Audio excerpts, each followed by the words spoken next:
principalement de type documentaire, ce qui n'aide évidemment pas les choses.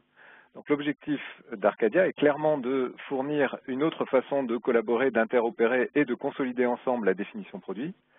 D'une part en fournissant une méthode, c'est-à-dire une démarche intellectuelle et un langage commun pour décrire les différents artefacts de l'ingénierie, de pouvoir construire cette ingénierie en prenant toujours la base du besoin défini par le client et son analyse comme étant le vecteur qui va permettre de justifier la solution, d'écrire cette solution justement d'une manière cohérente entre les différents niveaux d'ingénierie. Évidemment, ça ne veut pas dire que l'architecte de plus haut niveau va décrire et définir toutes les architectures sous-système, mais que les préconisations et les choix majeurs qui auront été faits à un niveau de manière collective seront bien garantis d'être appliqués dans les différents niveaux.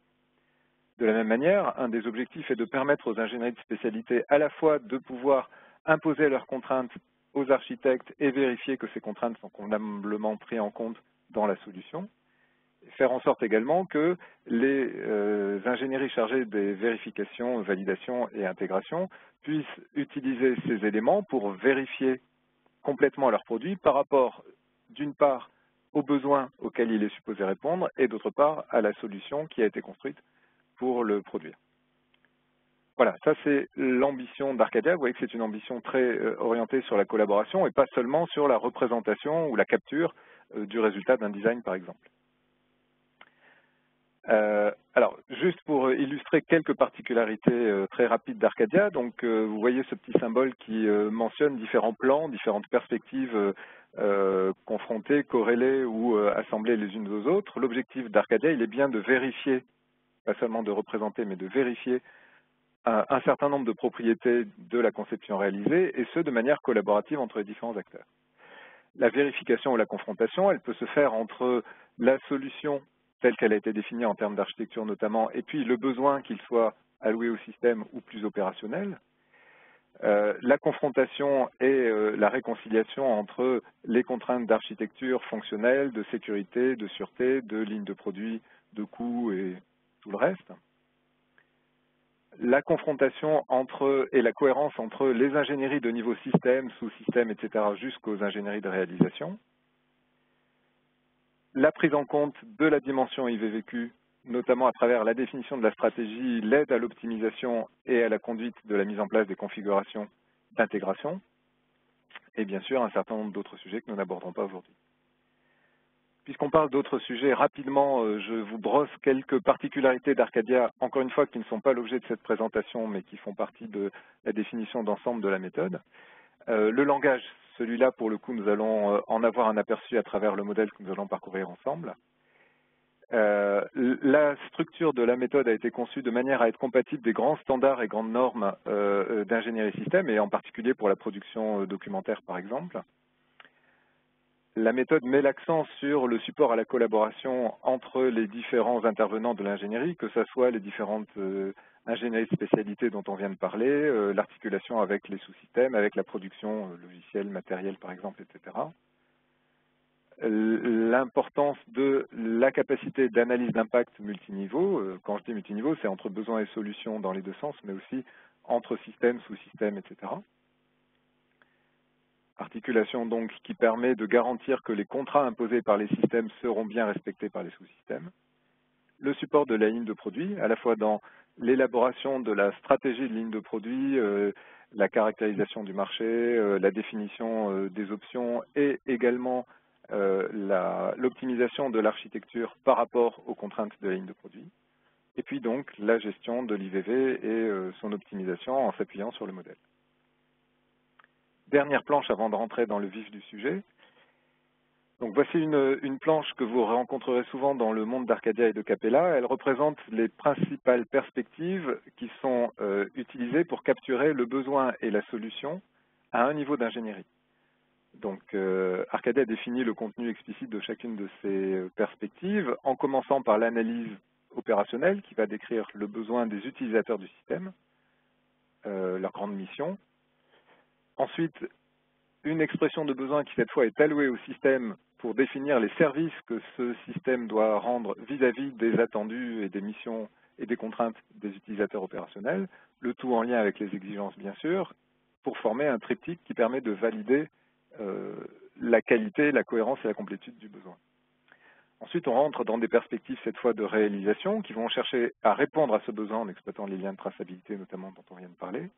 Et donc, cette solution est exprimée sous la forme à la fois d'une description du comportement choisi pour le système, à travers une analyse fonctionnelle et non fonctionnelle, et la décomposition structurelle de ce système en composant sous des contraintes d'architecte, multi-points de vue, donc ils peuvent intégrer le fonctionnel, les performances, la sécurité, la ligne de produit, le coût, la réutilisation, etc. Pour autant, on définira en 2 étapes au moins cette solution pour maîtriser la complexité et parce que le plus souvent, on peut raisonner à haut niveau à travers une architecture de principe qu'on appelle l'architecture logique, ici, qui donne les grandes orientations de la décomposition architecturale.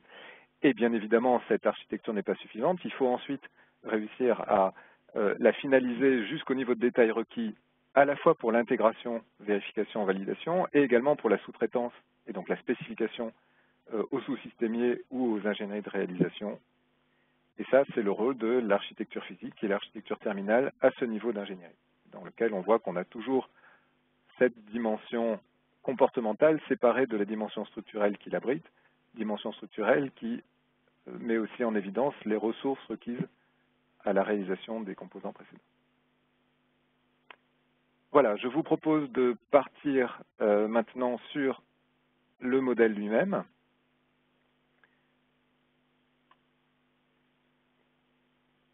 Donc là, nous sommes dans Capella.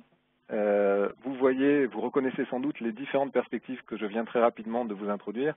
Analyse opérationnelle, analyse du besoin système, puis architecture logique et physique pour ce qui concerne la solution. La réalisation des contrats de composants n'est pas définie et ne sera pas exprimée ici, simplement pour des questions de temps et de place. Donc ce que je vous propose, c'est de parcourir ce modèle ensemble et je vous commenterai au fur et à mesure les différents éléments. Donc nous commençons par l'analyse opérationnelle. Encore une fois, l'objectif ici, il est de simplement s'intéresser aux conditions dans lesquelles les différents utilisateurs et parties prenantes vont devoir travailler, réaliser leur mission, accomplir leurs activités, chercher à rallier des buts, des objectifs qui leur sont propres. J'ai choisi un passage à niveau, alors qui est un modèle à prendre avec beaucoup de précaution parce qu'il n'a aucune prétention au réalisme ni à la fidélité. Il est uniquement fait pour faire comprendre la démarche intellectuelle que propose Arcadia, donc je vous demande toute votre indulgence. Et donc nous allons passer en revue, encore une fois, un certain nombre d'éléments de modélisation à travers quelques diagrammes qui les proposent. Donc pour l'analyse opérationnelle, la première question c'est qu'est-ce qu'il y a à faire? Quel est le problème lorsqu'on considère un passage à niveau et éventuellement le moyen de le contrôler? Donc dans ce diagramme, on définit très rapidement 2 missions principales qui sont d'empêcher évidemment toute collision entre les trains et les véhicules routiers et d'assurer une circulation fluide des trains et des véhicules eux-mêmes. Pour cela, pour ces missions-là, on a besoin de connaître les trains en approche, d'interdire l'accès simultané au passage à niveau et bien sûr de connaître aussi les véhicules routiers. Nous avons ajouté ici une capacité supplémentaire, privilégier temporairement le trafic routier, simplement parce que nous avons considéré le cas d'un passage à niveau qui est proche d'une gare, donc en zone urbaine, et que dans ces conditions-là, évidemment, libérer le trafic routier chaque fois que possible est éminemment souhaitable. Alors les entités concernées eh bien, sont, j'allais dire, bien évidemment la gare qui est comptable du départ des trains et qui va accueillir les trains arrivants. Il y a un trafic à gérer, donc en particulier les trains. Nous avons séparé ici trains arrivants et trains en partance parce que chacun sera traité d'une manière différente, nous le verrons, et les modalités de mise en œuvre de leur trajet sont différentes. Et puis les véhicules routiers qui vont devoir croiser donc la voie. Alors, il est possible de raffiner autant que nécessaire, bien sûr, les différentes entités opérationnelles, en particulier les véhicules routiers pourraient être séparés en 2 roues, poids lourds, voitures, etc., si c'était nécessaire, c'est-à-dire si effectivement on les traitait chacune différemment des autres. Dans l'exemple que nous prenons, ce ne sera pas le cas, ils seront tous traités de la même manière, donc on ne considérera en fait que les véhicules routiers. Et puis, il y a finalement quelque part quelqu'un qui doit être pas loin d'être notre client, qui est l'opérateur sur la voie.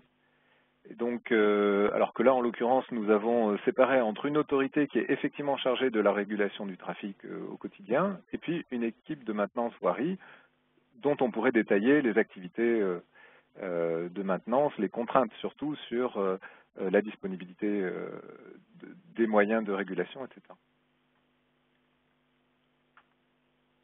Alors si on cherche à faire une première analyse opérationnelle simplement en s'inspirant de ce que font la plupart des passages à niveau aujourd'hui, eh bien on verra que l'autorité de régulation du trafic, sans préjuger des moyens qu'elle utilisera, est chargée d'arrêter la circulation routière lorsque elle a information soit de l'arrivée d'un train arrivant, soit du départ proche d'un train de la gare.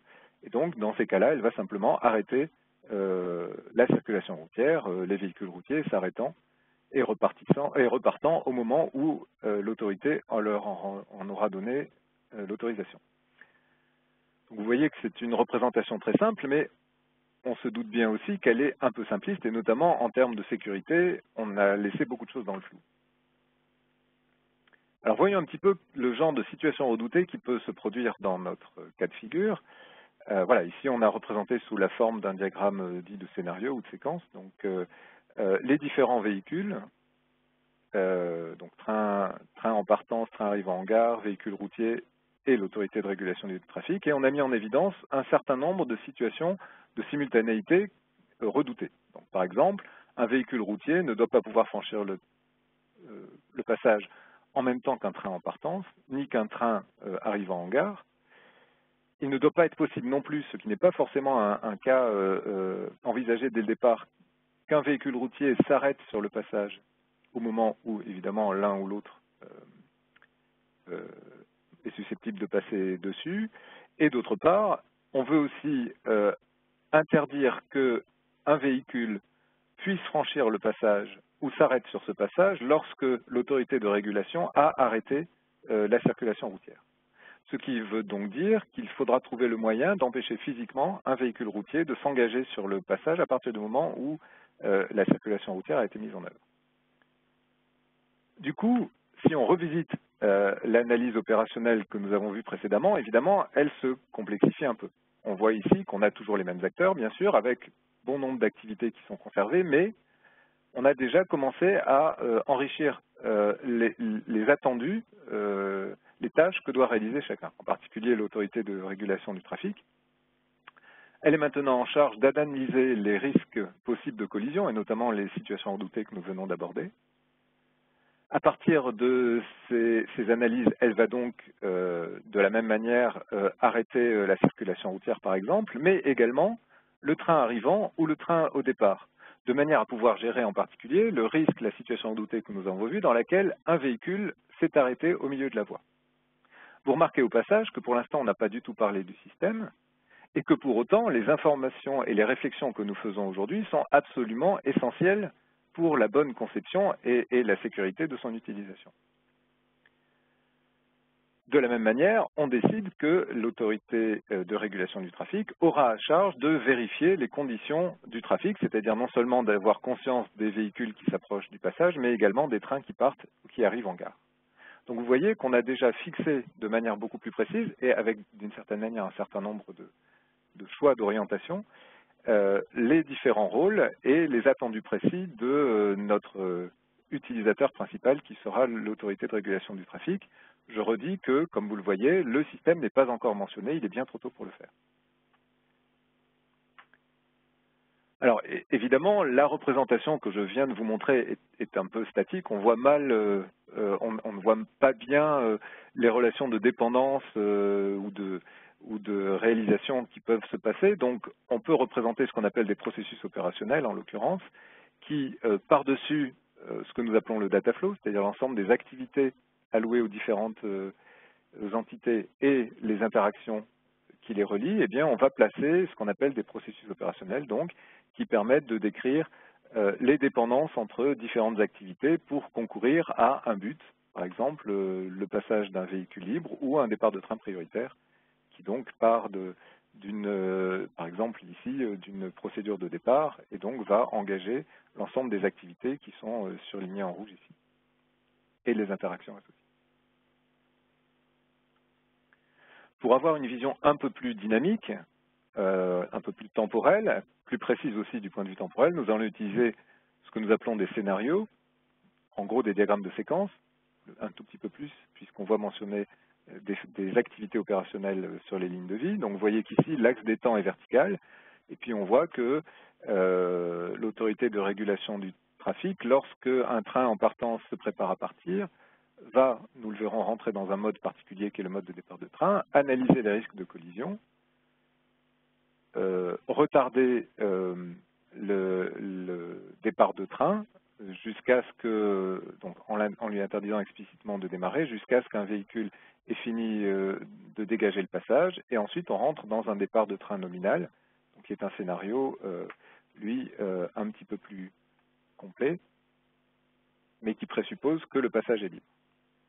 Donc vous voyez de la même manière qu'on va avoir une analyse de collision à partir des véhicules qui arrivent près du passage, l'arrêt de la circulation routière, les autorisations de départ, et ensuite la libération du trafic routier. Dernier point, j'ai mentionné des modes. Les modes, ce sont finalement les différentes conditions dans lesquelles l'autorité devra travailler et dans lesquelles elle aura à orienter ses activités. Donc on voit différentes conditions qu'on appelle ici des modes. Donc le mode de départ de train, le mode d'arrivée de train, et puis le mode dans lequel aucun des deux n'étant engagé, le trafic routier est libre de fonctionner. Et vous voyez qu'il y a un certain nombre de conditions permettant de passer de l'un à l'autre, et que bien évidemment, lorsqu'on est sur un trafic routier normal et qu'un train est annoncé, eh bien, on va évidemment basculer dans le mode arrivée de train, chacun de ces modes caractérisant un certain nombre d'activités opérationnelles qui seront disponibles à l'intérieur de ce mode, qui devront être actives et qui vont permettre de répondre aux conditions de ce mode dont je viens de parler. Voilà, une présentation très rapide de l'analyse opérationnelle. Vous voyez que l'objectif est de bien comprendre le contexte, l'environnement, les difficultés, les contraintes et les attendus des acteurs qui concourront à l'utilisation du système, au premier lieu desquels les utilisateurs de ce système, et qu'on prend grand soin de ne pas trop vite intégrer le système. Dans cette analyse, le système va apparaître maintenant dans la deuxième étape, qui est l'analyse du besoin système, où on va chercher à lui allouer un certain nombre de services permettant de rendre compte des conditions opérationnelles précédentes. Alors, on retrouve une approche identique avec des missions qui sont définies ici. Donc, ce sont les mêmes missions en l'occurrence, même si on pourrait imaginer en rajouter. Ce sont les mêmes missions que celles qu'on a vues en analyse opérationnelle. L'empêchement de collision entre train et véhicule routier se fera toujours en sécurisant le départ d'un train, l'arrivée d'un train, et également, et ça c'est quelque chose d'important, en détectant et sécurisant un véhicule qui serait arrêté sur la voie suite à l'analyse des situations redoutées que nous avons vues en analyse opérationnelle. Par exemple, quelques capacités de deuxième niveau qui sont requises pour la sécurisation du départ ou de l'arrivée d'un train consistent à pouvoir contrôler et commander le trafic des trains au départ ou à l'arrivée et celui des véhicules routiers. Et puis on a toujours cette capacité requise à privilégier temporairement ce trafic routier.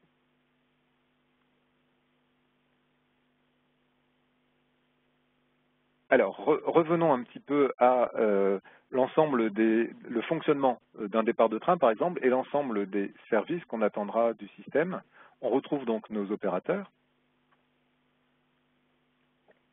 avec un certain nombre de fonctions, cette fois, les fonctions sont vertes ici, vous le voyez, qui sont définies pour chacun d'eux. Et puis, le système, cette fois, apparaît. Il apparaît ici en bleu plus foncé, parce que c'est à lui que nous allons chercher à faire porter un certain nombre de services attendus par les utilisateurs et aussi répartir un certain nombre de services entre le système, les systèmes externes et ces fameux opérateurs. Vous remarquez au passage que tout à l'heure, l'acteur qui était situé ici était la gare elle-même. La gare, c'est-à-dire une entité générale qui se contentait de fournir, sans qu'on sache très bien comment et par quels moyens, les horaires de train et lancer les procédures de départ. Ici, on est plus précis puisque le client va probablement spécifier que notre système de régulation doit s'interfacer avec le système d'information de la gare lui-même.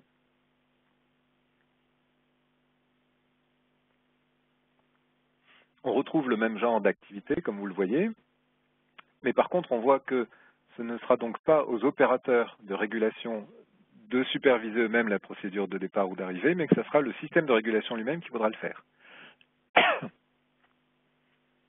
C'est donc un choix d'allocation de fonctions au système, et donc le choix d'un degré d'automatisation relativement élevé par rapport à des passages à niveau non protégé ou manuel, par exemple.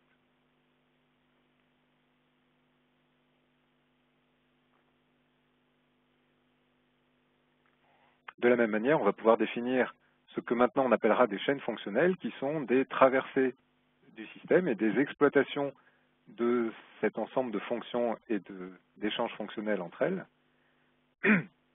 Chacune de ces chaînes fonctionnelles caractérisant un mode d'utilisation total ou partiel du système. Vous voyez, par exemple, là, on en a représenté 6 sur l'ouverture ou l'arrêt du trafic routier, le blocage ou le déblocage d'un train de départ, au départ, et puis donc une détection de train ou de présence de véhicules sur le passage.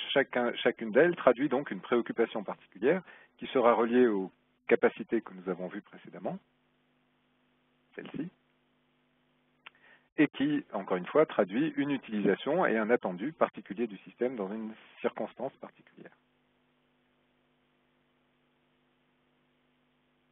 Continuons avec notre analyse.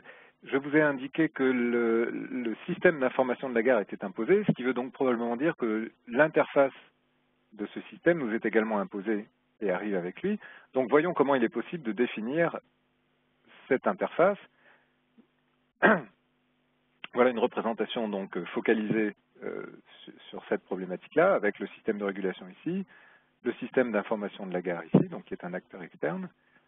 Et puis vous voyez que donc les deux utilisateurs des informations du système d'information sont les supervisions de procédures de départ et d'arrivée.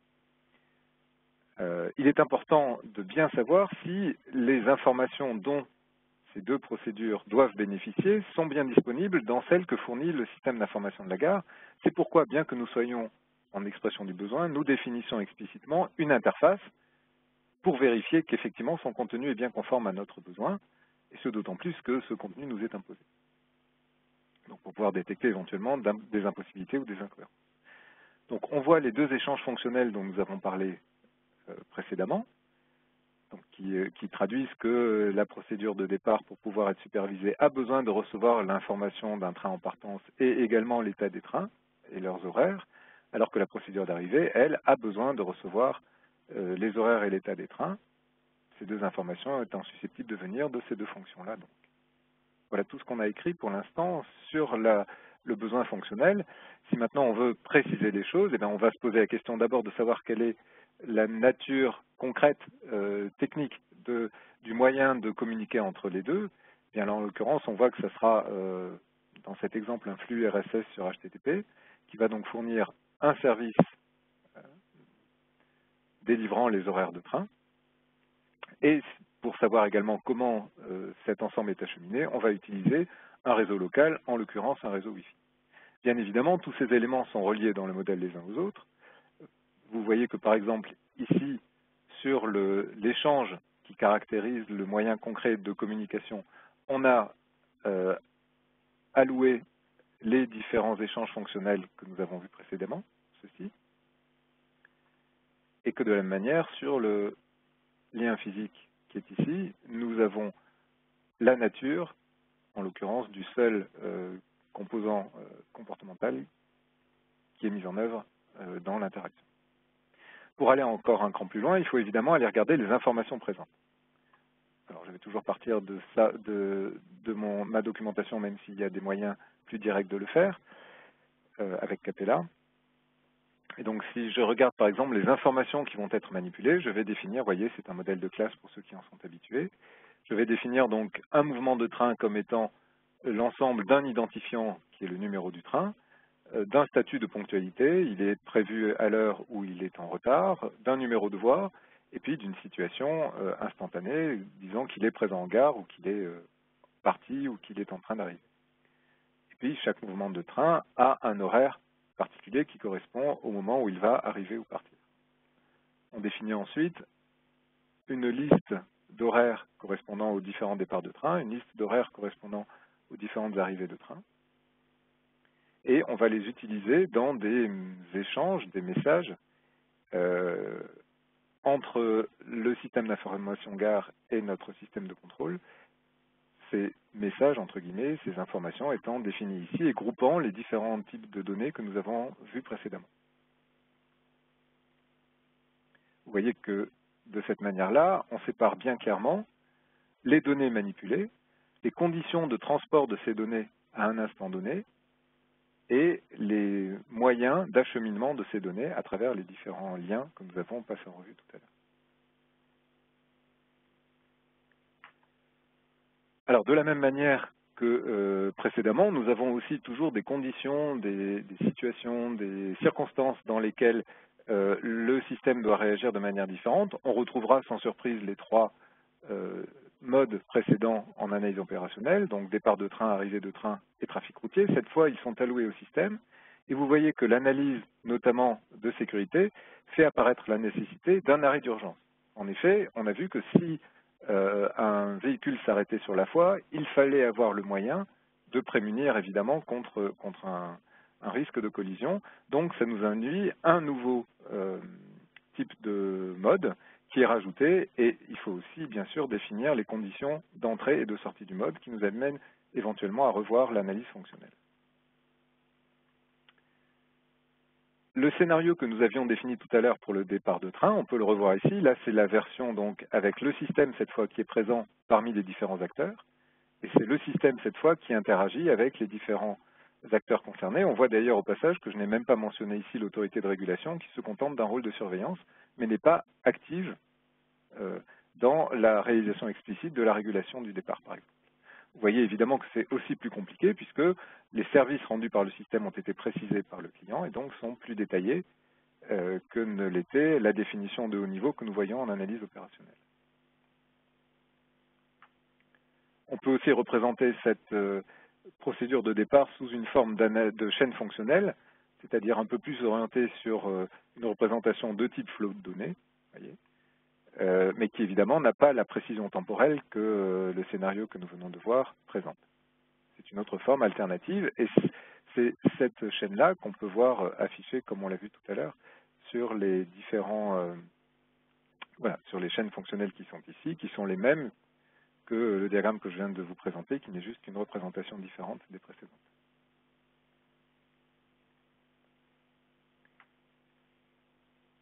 Voilà, nous avons jusqu'à présent couvert le besoin.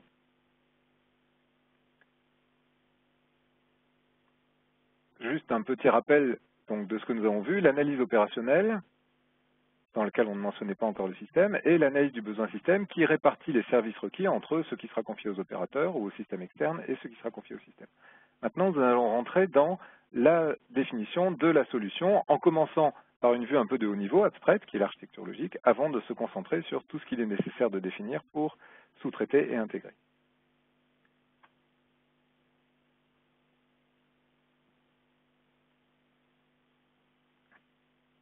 Donc, en architecture logique, on a toujours des capacités système. Toutes les notions que j'ai introduites rapidement jusqu'à présent sont toujours disponibles, bien sûr. Je me focaliserai simplement sur quelques-unes pour indiquer le type de démarche intellectuelle, encore une fois, que nous faisons. Donc, voici par exemple une vue fonctionnelle de haut niveau en architecture logique. Elle est évidemment plus détaillée que la vue précédente en analyse du besoin système. Les fonctions qui sont en italique sont des fonctions qui sont en fait décomposées elles-mêmes en sous-fonctions, donc évidemment plus riches, et ce qu'on appelle CAT ici sont des catégories d'échanges qui regroupent un certain nombre d'échanges. Si je regarde par exemple celle-ci, on voit qu'en fait, elle est décomposée en trois fonctions. Et si je regarde cette catégorie, on voit qu'elle regroupe un certain nombre d'échanges fonctionnels entre les fonctions phi, d'ailleurs, des fonctions que nous voyons mentionnées ici. Donc là, on a une vision de premier niveau, une vision de synthèse. On pourrait un peu plus fermer les boîtes si c'était nécessaire, qui donne déjà la répartition des rôles et les grandes fonctions que nous choisissons de faire porter par le système. Vous voyez en particulier qu'il y a des éléments qui ont été rajoutés. La commande explicite de dispositifs de route qui vont, par exemple, bloquer le trafic, la vérification d'état des dispositifs à la fois de route et de voies ferrées, avec des fonctions de test du bon fonctionnement du système qui n'étaient pas nécessairement mises en évidence par le client autrement que par des exigences, par exemple, la détection de présence d'un véhicule sur la voie, etc. Pour marquer aussi une fonction d'alimentation ou de coupure de l'alimentation des trains qui répond à des contraintes de sécurité, puisque nous avons vu que dans certains cas, s'il y a un véhicule sur la voie, il faut impérativement bloquer le trafic ferroviaire, le temps que le problème soit résolu. Évidemment, la particularité de l'architecture, c'est de, outre raffiner, voire en général d'ailleurs, répondre aux besoins des services attendus par la description d'un comportement que nous venons d'esquisser. Évidemment, l'autre travail de la définition d'architecture, c'est de définir une organisation structurelle en composants qui vont abriter les différentes fonctions. Alors voilà une représentation de très très haut niveau avec les mêmes fonctions, vous le voyez, mais qui cette fois sont rangées dans ici 3 composants. Alors on a défini 3 composants sur des critères d'architecte. Le premier, c'est un critère qui peut paraître non technique, mais c'est que les installations routières sont gérées par un organisme différent des installations ferroviaires. Dans un cas, c'est la société de chemin de fer, dans l'autre, c'est l'équipement, par exemple. Et donc, déjà, ne serait-ce que pour des questions de répartition des rôles et des responsabilités, on aura envie de les séparer. Et puis, par ailleurs, ils ont aussi des emplacements géographiques distincts.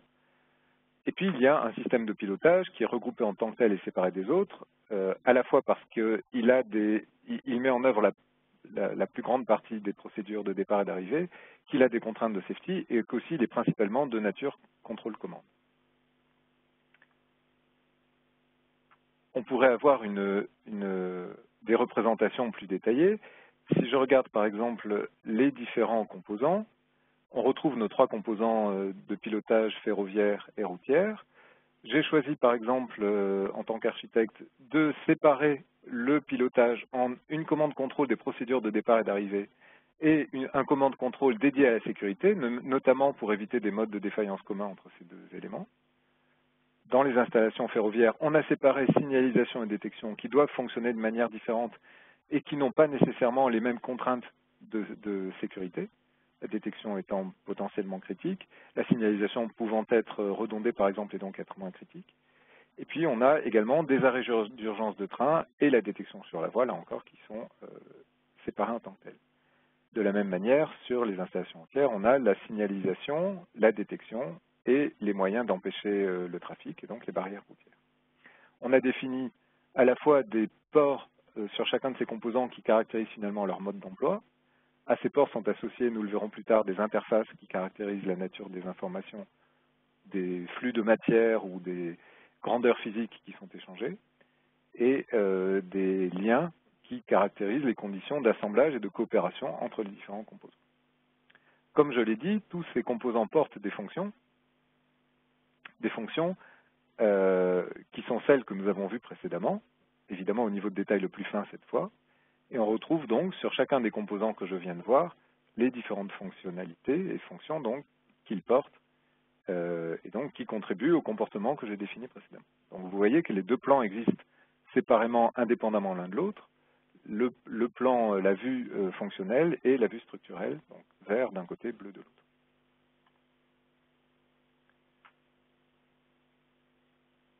Alors, vous ne serez pas surpris que les diagrammes de mode du système soient identiques dans l'analyse du besoin système et dans l'architecture logique, simplement parce que c'est une caractéristique immanente des systèmes de contrôle de passage à niveau que de devoir gérer des départs, des arrivées de train, le trafic routier et les arrêts d'urgence.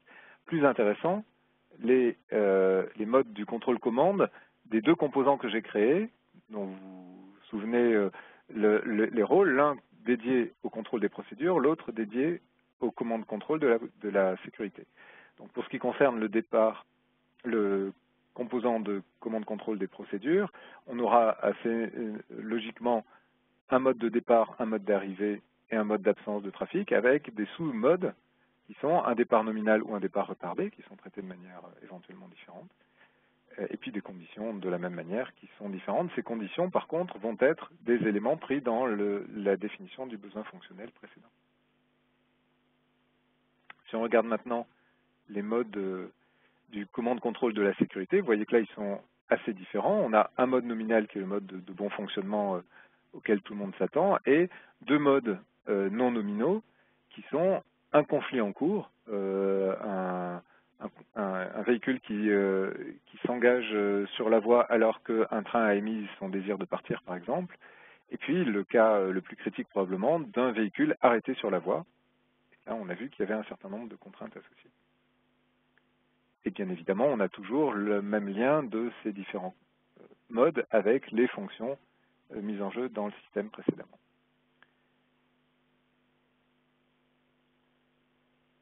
Même chose pour les scénarios. Vous avez vu que nous recherchons une continuité entre les scénarios depuis l'analyse du besoin opérationnel jusqu'à la définition de la solution, l'architecture physique en l'occurrence. Ici, le même scénario que nous avons vu tout à l'heure a encore pris de l'embonpoint, à la fois parce qu'il y a maintenant 3 composants au lieu du système. Ces 3 composants se répartissant les rôles du contrôle-commande du départ, et puis aussi parce qu'effectivement, il y a des actions élémentaires de vérification, de contrôle, d'autorisation ou d'interdiction qui sont décidées pour assurer le niveau de sécurité attendu et qui n'étaient pas présents dans l'analyse du besoin système.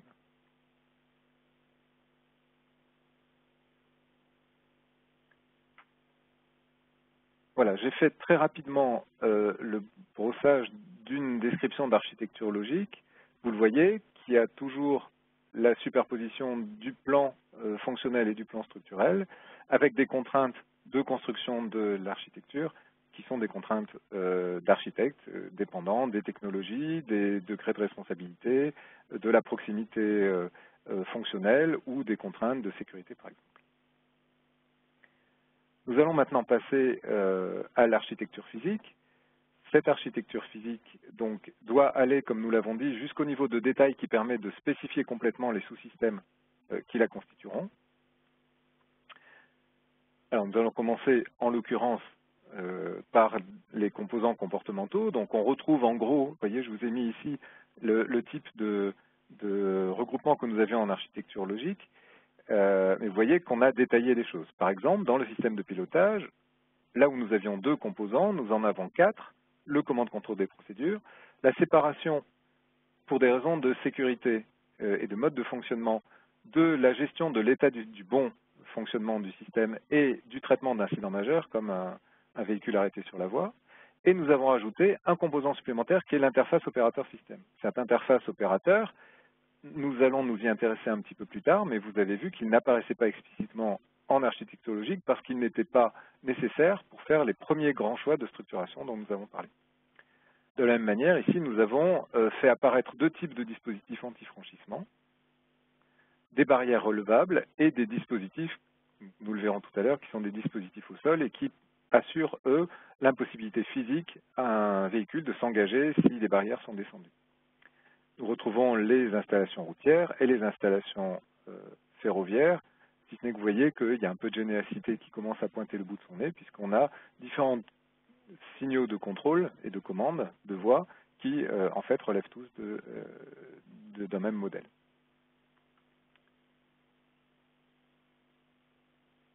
Alors si, là encore, nous regardons l'intérieur des composants, c'est-à-dire les fonctions qui leur sont allouées, je vais enlever peut-être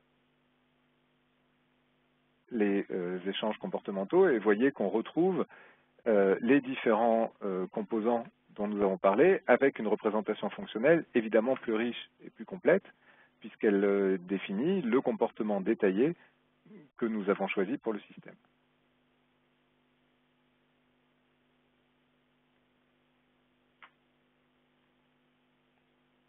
Toujours dans notre architecture physique,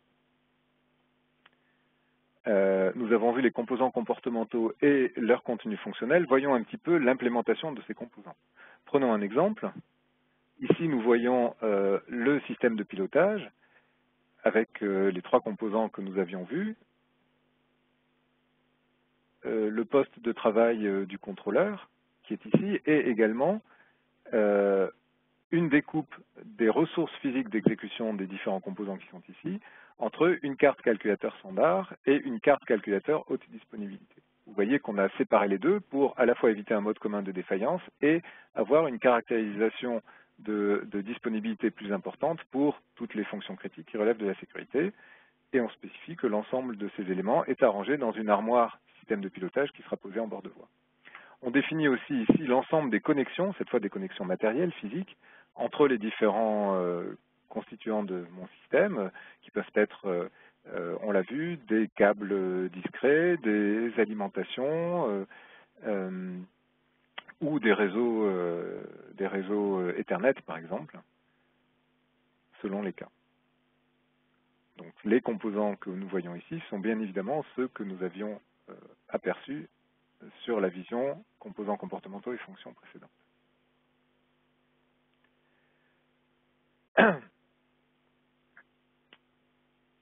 Alors, revenons sur l'interface opérateur. Je vous ai dit qu'il n'apparaissait pas directement, en tout cas pas explicitement en architecture logique, mais c'était le cas en architecture physique. Eh bien, voilà l'analyse fonctionnelle de cette interface opérateur, en tout cas de ce qui contribue à l'interface opérateur en architecture logique, et je vais mettre l'équivalent en architecture physique, que voici. Vous voyez qu'ici, en architecture logique, les fonctions de traitement, de libération du trafic routier, de détection de conflits d'accès, etc., dialoguent avec les opérateurs de manière directe. On sait bien ce qu'elles échangent à travers les informations, les données qui sont présentées sur les échanges fonctionnels, mais pas plus. Et c'est tout à fait suffisant pour pouvoir définir les grandes séparations entre composants que nous avons vues. Dans l'architecture physique, où il va bien falloir allouer un composant de traitement à l'interface opérateur, eh bien là, on va définir des fonctions d'interaction avec cette ou ces opérateurs en spécifiant la nature des fonctions. Ici, on a la gestion des alertes trafic et système, la prise en compte des commandes opérateurs et l'affichage, par exemple, cartographique du trafic et de l'état du système. Et ces fonctions-là viennent se rajouter en tant que médiateurs, finalement, entre les fonctions de traitement et les opérateurs eux-mêmes. Mais vous voyez qu'on ne les introduit qu'au dernier moment, de manière à préserver la représentation suffisamment abstraite et plus simple que constitue l'architecture logique par rapport à l'architecture physique.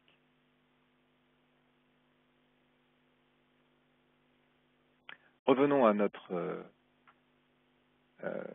représentation.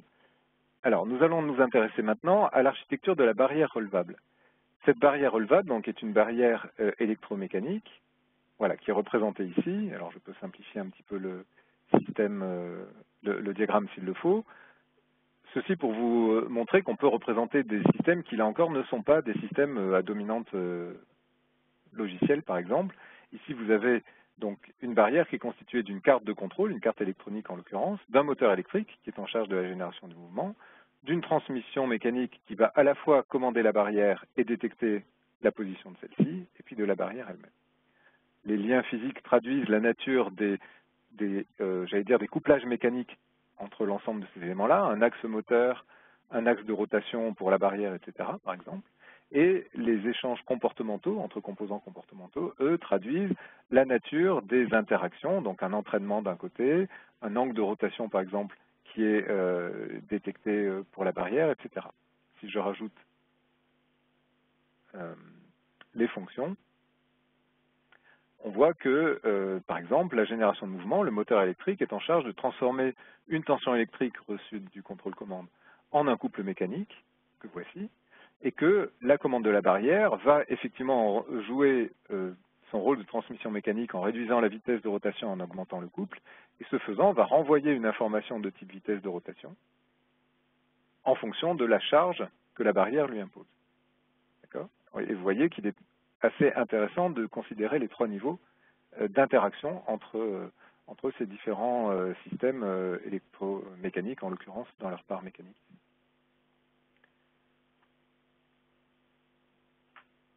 Intéressons-nous maintenant au radar de détection du trafic routier. Nous avons vu en architecture logique qu'il était nécessaire de définir des moyens de détection de présence des véhicules aux abords du passage et sur la voie elle-même, pour détecter les situations redoutées. Eh bien, il a été décidé en architecture physique. Notez bien que c'est seulement en architecture physique que ce choix a été fait et manifesté dans le modèle, d'utiliser un radar de détection pour faire ce genre de choses, parce qu'il présente un certain nombre de bonnes propriétés, et notamment, si je regarde ici les fonctions, les composants de ce radar et les informations qu'elles sont capables de fournir, vous voyez que le radar est capable à la fois de détecter des véhicules en approche, de détecter leur arrêt avant la barrière, de détecter qu'ils s'engagent sur la voie et qu'ils sont sortis ou pas de la voie, donc en l'occurrence qu'ils y sont restés, et également peut donner une estimation de la longueur de la file d'attente des véhicules. D'où l'intérêt d'utiliser quelque chose qui, en l'occurrence, va probablement regrouper plusieurs composants d'architecture logique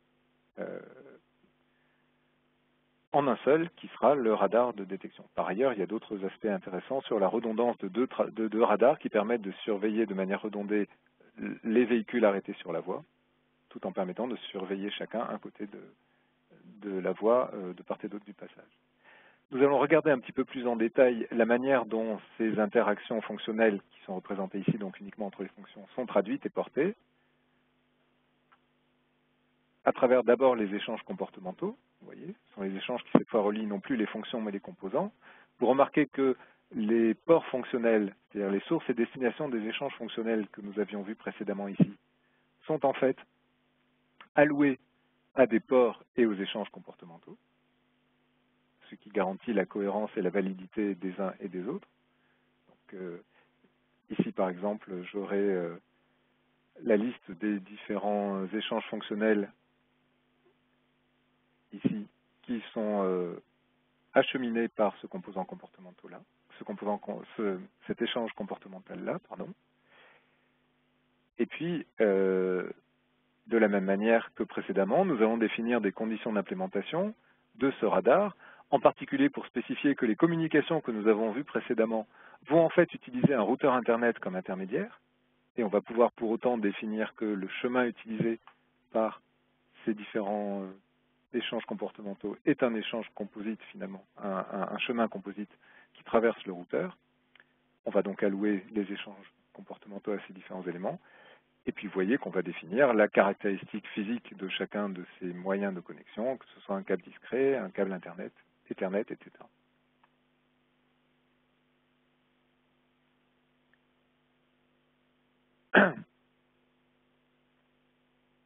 Si je regarde maintenant la dimension donnée associée à ce radar, eh bien nous avons défini une interface.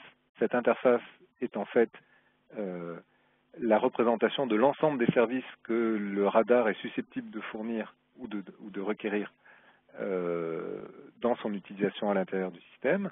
Et ces différents services sont détaillés ici, chacun d'eux étant caractérisé par les données qu'il transporte et qu'il est capable de fournir. Donc, par exemple, le radar est capable de fournir la liste des véhicules en approche à travers donc une liste, une description de chaque véhicule par la distance au passage à niveau et par la vitesse qu'il a mesurée.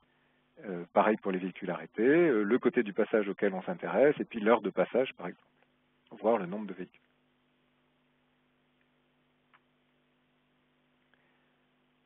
Dernière représentation, cette fois d'architecture physique, l'antifranchissement. Je vous ai un petit peu parlé de cet antifranchissement qui est en fait le complément des barrières relevables pour interdire physiquement le passage d'un véhicule lorsque la barrière est descendue.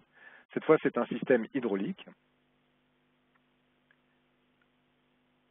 Ce système hydraulique utilise le même type de carte de contrôle. Vous voyez, c'est la même carte de contrôle en tant que telle. Donc, en l'occurrence, on utilise une réplique d'un élément réplicable, carte de contrôle qui est définie par ailleurs en librairie. Par contre, pour pouvoir réutiliser la même carte de contrôle et donc gagner en logistique, cela suppose d'avoir un boîtier d'adaptation qui va convertir une commande qui était dédiée à la barrière relevable en une commande exploitable par le système hydraulique que constitue l'antifranchissement. Ensuite, vous voyez qu'on va retrouver les éléments classiques d'un système hydraulique avec un groupe générateur qui génère la pression, qui récupère le fluide en excès, un contrôle de débit et de pression, donc qui régule la pression d'un côté et le débit de l'autre, un système de distribution et de répartition qui va distribuer le fluide hydraulique jusque dans les actionneurs qui eux-mêmes mettent en œuvre les obstacles. De la même manière, effectivement, bien sûr, on a la visibilité des fonctions et de leurs échanges. Et vous voyez que ce qui est échangé à travers des durites ou des tuyaux, liens physiques, constitue en fait des flux qui peuvent être des flux principaux, des flux secondaires, des flux de retour ou de départ.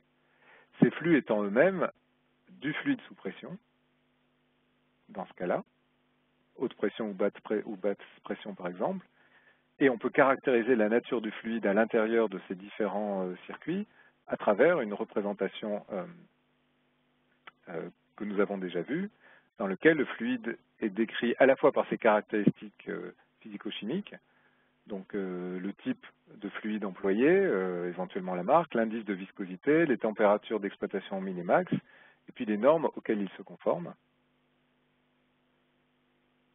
Et par ailleurs, ceci étant appliqué à l'ensemble des différents points du circuit hydraulique, à chacun de ces points, on aura bien évidemment besoin de définir l'état du fluide lui-même, c'est-à-dire sa pression et sa température courante. Voilà, et vous voyez que l'ensemble de ces informations est donc regroupé dans le modèle. Ici, on a une vue un petit peu complète, mais on n'y voit ni les aspects dynamiques, chaîne fonctionnelle, scénario, état et mode, ni les aspects données, interface, items d'échange et informations. Et vous voyez que l'ensemble de tous ces éléments-là est très largement suffisant pour spécifier la réalisation de sous-systèmes dont on verra éventuellement à une autre occasion qu'on peut directement générer le modèle de besoin à partir de ce modèle d'architecture physique.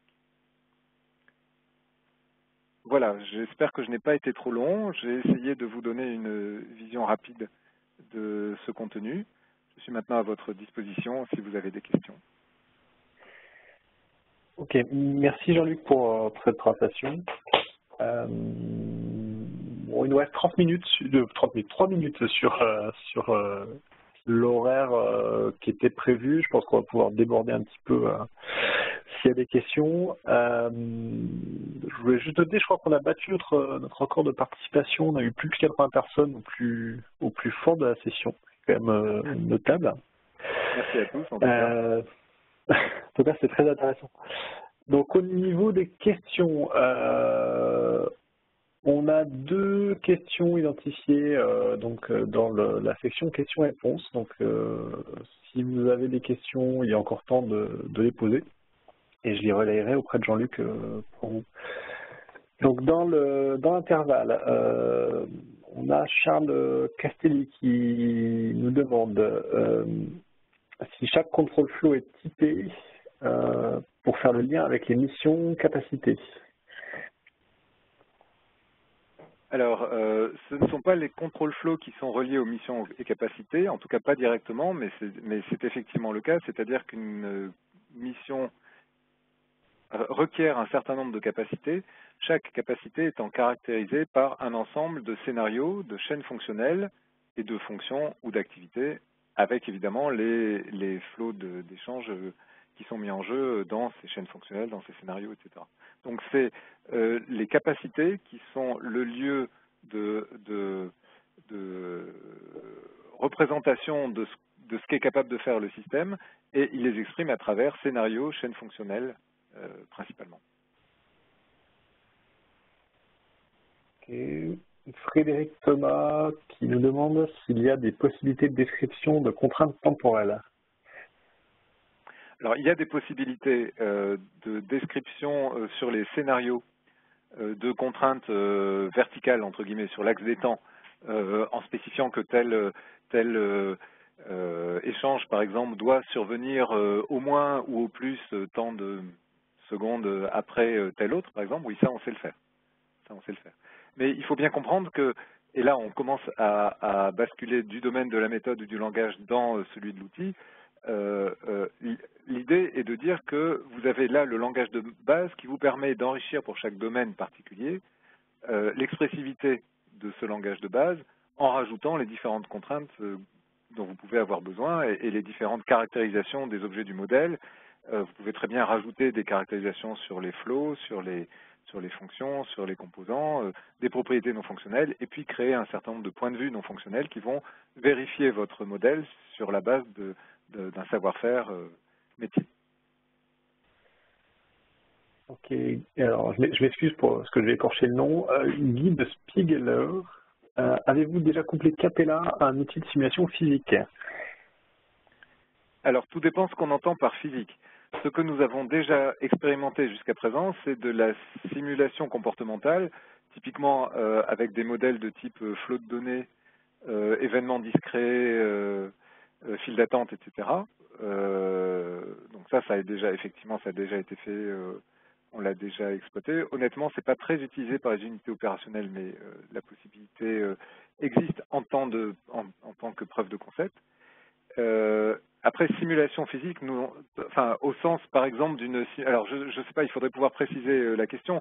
Si c'est une question du type simulation multiphysique utilisant un langage de type Modelica ou équivalent, non, nous ne l'avons pas fait jusqu'à présent. Nous sommes en train de travailler sur le couplage avec des environnements un peu de ce type-là, c'est-à-dire Modelica ou Simulink ou équivalent.